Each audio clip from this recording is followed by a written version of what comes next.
Salut les amis. En Afrique, il y a une cérémonie particulière qui célèbre la, la venue d'un nouvel enfant. Vous savez, sous nos cieux africains, la venue d'un enfant, c'est toujours un événement extrêmement joyeux. Vous voyez? Donc, c'est quelque chose à célébrer. Et depuis un certain moment, ces célébrations-là ont un nom. On appelle ça généralement le voix bébé. C'est comme ça qu'on appelle ça en Afrique francophone en tout cas.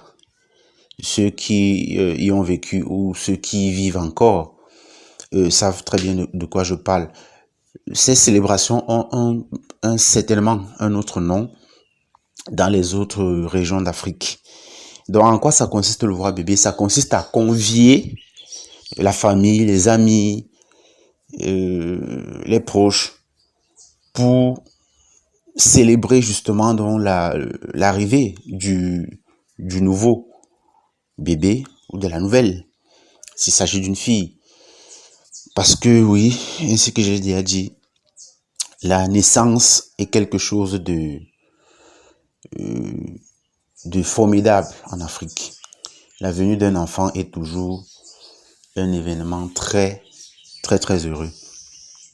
Donc il y a le voix bébé, on invite tout le monde à venir partager la joie des parents. C'est une fête quoi.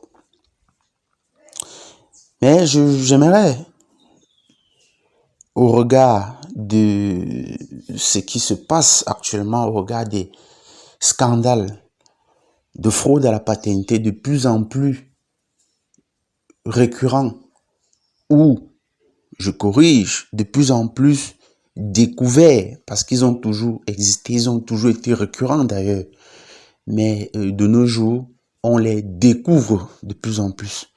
Ça éclate au grand jour de plus en plus.